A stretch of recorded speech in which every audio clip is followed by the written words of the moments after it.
আসসালামু আলাইকুম গাইস। আজ আমি বাসায় রান্না করব গরুর গোশত ভুনা।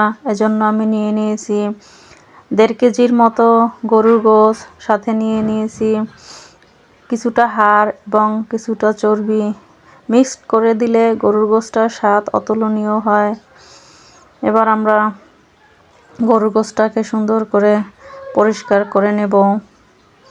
হাড় সহ গরুর গোশতটা রান্না করলে দারুণ সুস্বাদু লাগে এবং খেতেও খুব টেস্টি হয়।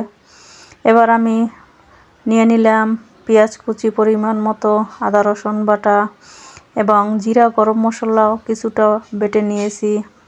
এবার হাঁড়িতে দিয়ে দিলাম তেলটা গরম হয়ে গেলে দিয়ে দিলাম পেঁয়াজ কুচি এবং কয়েকটা দারুচিনি, এলাচ এবং এবার দিয়ে দেব আদা রসুন বাটা, হলুদের গুঁড়া, মরিচের গুঁড়া, ধনিয়ার গুঁড়া, পরিমাণ মতো লবণ। এগুলো দিয়ে দেওয়ার পরে সুন্দরভাবে মশলাটাকে মিক্সড করে নেব, নাড়িয়ে নাড়িয়ে। মশলাটা কষানো হয়ে গেলে সুন্দরভাবে এর মধ্যে আমি দিয়ে দেব মশলা বাটা, জিরা মশলা বেটে রেখেছিলাম, সেই মশলাটুকু দিয়ে দিব। এবার দিয়ে দেব গরুর মাংস। হাঁড়িতে গরুর মাংসটা মশলার সাথে সুন্দরভাবে মিক্সড করে দেব। কয়েকবার নাড়িয়ে দিতে হবে। নাড়িয়ে দিয়ে একটু কষানোর জন্য ঝোল দিয়ে দিলাম। এতে করে মশলাটা গরুর মাংসের সাথে সুন্দরভাবে মিশে যাবে। এবার ঢাকনাটা দিয়ে দিলাম কিছুক্ষণ।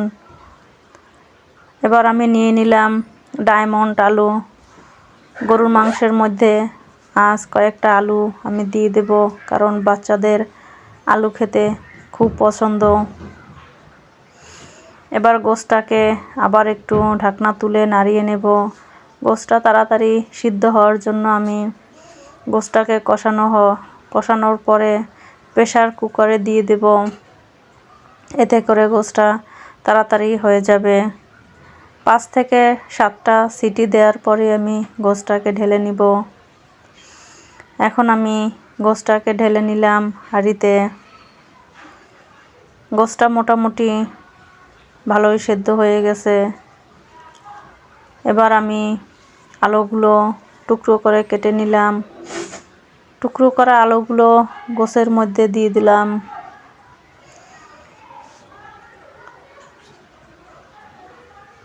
এবার গোশতের সাথে আলুটা মশলার সাথে সুন্দর করে মাখিয়ে দিলাম।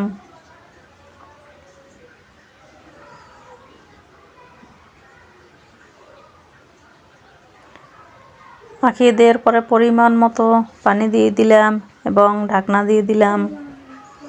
ঢাকনাটা তুলে আরেকটু নাড়িয়ে দিলাম। আবার একটু নাড়িয়ে দিলাম। গোশ আলুর সাথে সুন্দরভাবে হয়ে গেল। এই যে দেখুন আমার আজকের গরুর গোশ ও আলুর রেসিপি। সুস্বাদু গরুর গোশ ও আলুর রেসিপি, দারুণ টেস্ট খেতে। আমার ছেলেমেয়েরা গরুর গোশ ও আলুর রেসিপিটা খুব পছন্দ করে। দেখুন কত সুন্দর গরুর গোশ সাথে আলু, গরুর গোশের ভুনা হয়ে গেল। আল্লাহ হাফেজ।